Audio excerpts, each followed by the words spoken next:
Welcome to simply Shenba. இன்றைக்கி நம்ம பார்க்க போகிறது கோதுமை கச்சாயம். முழு கோதுமைங்க.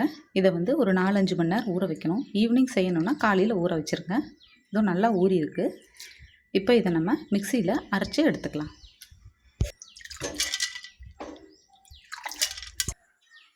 பாருங்கள், நல்லா அரைச்சி எடுத்தாச்சு. ரொம்ப தண்ணி ஊற்றி அரைக்கக்கூடாது.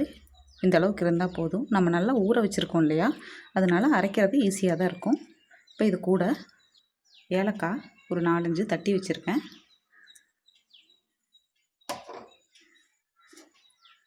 தேங்காய் துருவக்கூடாது, இந்த மாதிரி லேசாக கட் பண்ணி எடுத்துக்கோங்க.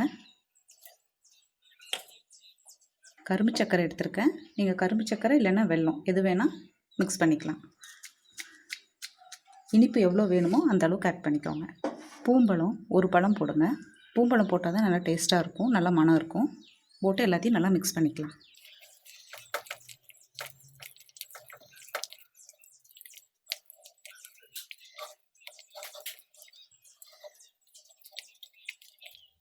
நல்லா மிக்ஸ் பண்ணி வச்சுங்க. இப்போ இதை நம்ம எண்ணெயில் போட்டு எடுத்துக்கலாம். அடுப்பில் ஒரு கடாயை வச்சு எண்ணெய் ஊற்றிருக்காங்க. எண்ணெய் சூடாயிருச்சு. இப்போது எடுத்து போட்டுக்கலாம். சும்மா எடுத்து இப்படி போட்டிங்கனாலே போதும். நல்லா சாஃப்டாக வரும். பழம் போட்டிருக்கோம் இல்லையா.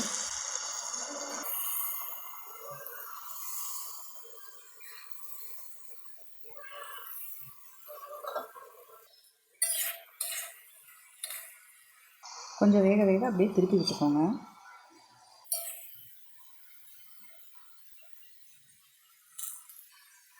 பாருங்கள், இப்போ நல்லா ஆயிடுச்சு.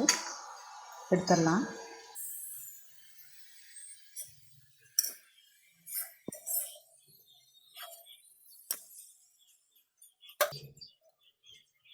இது கோதுமைங்கிறனால ஹார்டாக இருக்கும்னு நினைக்க வேண்டாங்க. பழம்லாம் போட்டிருக்கு இல்லையா, நல்லா ஊற வச்சு அரைச்சிருக்கோம். நல்லா சாஃப்டாக இருக்கும். குழந்தைங்களுக்கு ரொம்ப பிடிக்கும் இனிப்பாக இருக்கிறனால. இது நல்லா ஹெல்த்தியான ஸ்நாக்ஸ். செஞ்சு பாருங்கள். சிம்பிளி ஷென்பா சேனலை சப்ஸ்கிரைப் பண்ணாதவங்க சப்ஸ்கிரைப் பண்ணுங்கள். கூடவே பெல் பட்டன் ப்ரெஸ் பண்ணுங்கள். தேங்க்யூ.